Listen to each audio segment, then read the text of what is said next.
Chers amis, bonjour. Nous sommes le vendredi 25 avril 2025. Il est midi. Quelques news de l'Arménie d'Artsakh et de la diaspora arménienne. Donc les commémorations. 110e anniversaire du génocide des Arméniens partout, dans toutes les villes.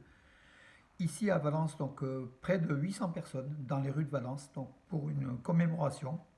Peu avant, donc le préfet de la Drôme, avec la cérémonie officielle de la République qui reconnaît donc le jour donc du génocide, a fait aussi un discours assez engagé. La France est engagée derrière l'Arménie, derrière le génocide des Arméniens. Un très beau discours, voilà. Et puis après, donc les manifestations à Valence, donc qui ont défilé sur les boulevards. Et puis discours, donc arrivé devant la stèle du génocide, discours donc du pasteur Koujikian, de moi-même au nom de la coprésidence du C24, le comité du 24 avril, au nom de la communauté. Puis il y a eu des discours de Franck Soulignac, donc qui est représentant au conseil départemental. Euh, le député Christophe, qui a aussi donc pris la parole. Et puis pour finir, Nicolas Daragon, maire de Valence, voilà, donc dans un très beau discours précis, voilà, fort applaudi. Dépôt de gerbes, prière, voilà la soirée. Et puis après, donc il y avait des concerts, une soirée œcuménique à l'église arménienne, Saint-Sag, et puis une autre à l'église évangélique arménienne avec des artistes, avec des logements, pour montrer nous sommes là, nous sommes debout, pour montrer que les Arméniens étaient toujours debout. Voilà, et un très très beau concert qui a réuni près de 200 personnes. Voilà aussi. Euh, Bien sûr, dans toutes les villes, à Paris, François Bayrou, donc le Premier ministre, était présent à la manifestation à l'appel du CCF, qui a réuni plusieurs milliers de personnes, plus que d'habitude, hein. Même à Valence, c'est un peu plus que d'habitude. On a vu un engouement en fait de la jeunesse, surtout de la jeunesse, qui était là, qui répondait donc présent. Et puis à Marseille, Lyon, dans toutes les villes de France, à Yerevan en Arménie bien sûr, et puis dans toutes les capitales européennes, dans le monde entier, le 110e anniversaire du génocide des Arméniens a été quand même commémoré de façon importante. Une déclaration donc, qui est assez surprenante en fait. Le président américain Donald Trump a envoyé un message aux Arméniens à l'occasion du 110e anniversaire du génocide des Arméniens, le qualifiant de grand génocide. Voilà, donc il a aussi, surtout, il a affirmé que nous sommes impatients de poursuivre notre partenariat stratégique avec l'Arménie. Et ça, c'est bon signe.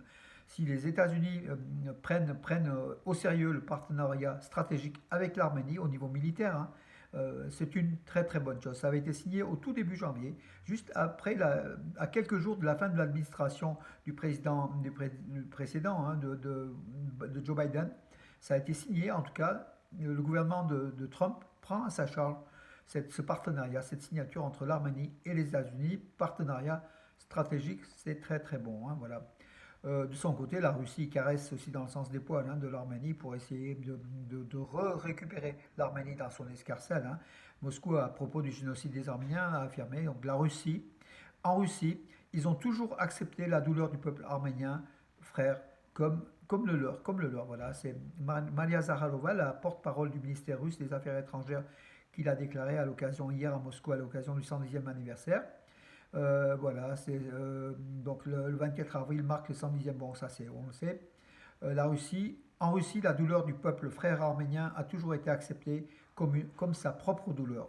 Selon les preuves historiques, en 1915, l'armée caucasienne et l'armée impériale russe, sur ordre de Nicolas II, ont ouvert les frontières russo-turques et sauvé au moins 350 000 Arméniens. Voilà, la position de Moscou sur ces événements est connue, elle est cohérente et fondée sur des traditions humanitaires.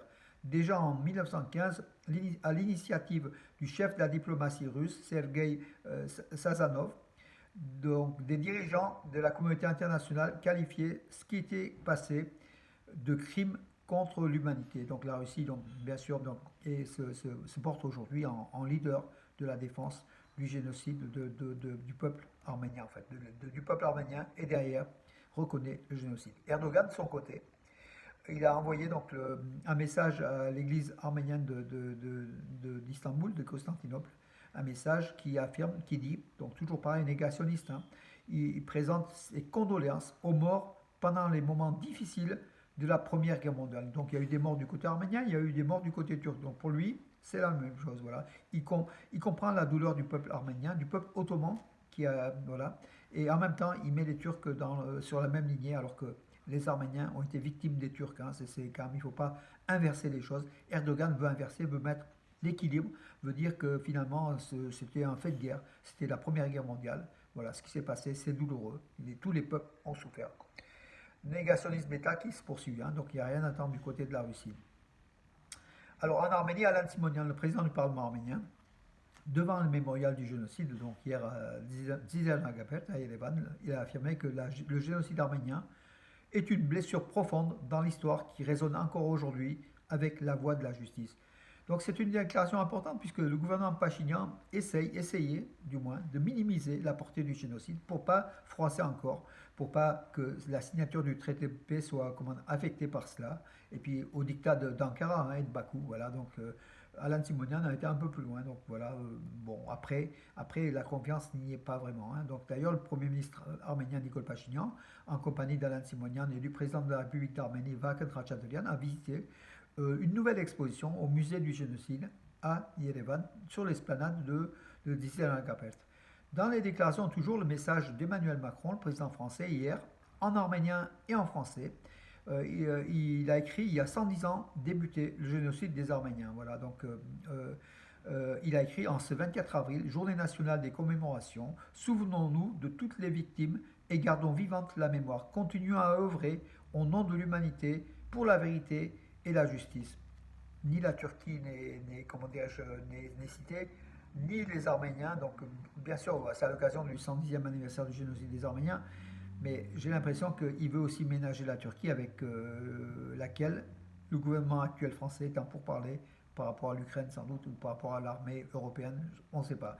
Ça paraît un peu louche. Enfin bon, écoutez, c'est comme ça. Victor Gordo, qui est le maire de Pasadena en Californie, hein, il a déclaré le 24 avril journée de commémoration du génocide des Arméniens. Et puis le ministre de la Défense de Grèce, donc Nikos Dendias, il a affirmé que les Grecs partagent la douleur et de la persécution et du génocide avec le peuple arménien. Bien sûr, le peuple grec, le peuple chypriote est un peuple frère qui a toujours soutenu les Arméniens, qui a partagé la douleur. Les Grecs eux-mêmes, les Grecs pontiques, ont été victimes du génocide aussi, hein, en même temps que les Arméniens.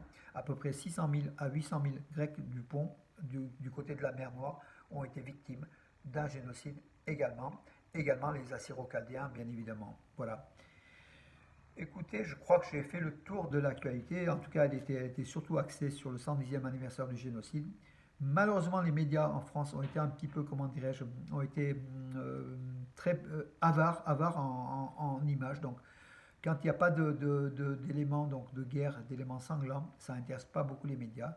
Et ce 110e anniversaire est malheureusement passé presque inaperçu, presque, puisqu'en fait, nous, on a eu droit, France 3 Rhône-Alpes, à un reportage. D'ailleurs, ils sont venus ici même, donc faire un reportage hein, aussi, avec Georges Eretsian, notre ami, président des anciens combattants, et puis avec l'église évangélique arménienne et l'école arménienne, hein, avec le père Agop Koujikian.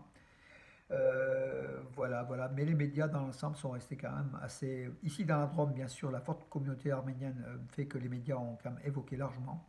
Mais ailleurs, c'est moins le cas, malheureusement, et c'est dommage.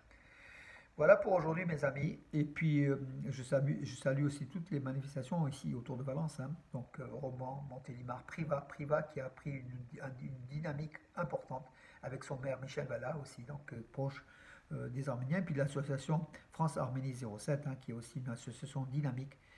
Voilà, mes amis. Mais nous, la commémoration, le génocide arménien, des Arméniens, c'est toute l'année. On se bat toute l'année, c'est pas que le 24 avril.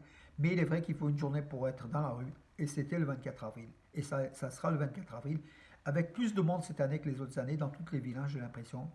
En tout cas, la jeunesse arménienne est là, et la revendication est toujours là, Voilà mes amis pour aujourd'hui. Je vous donne rendez-vous à demain, et je vous dis une bonne journée du 25 avril.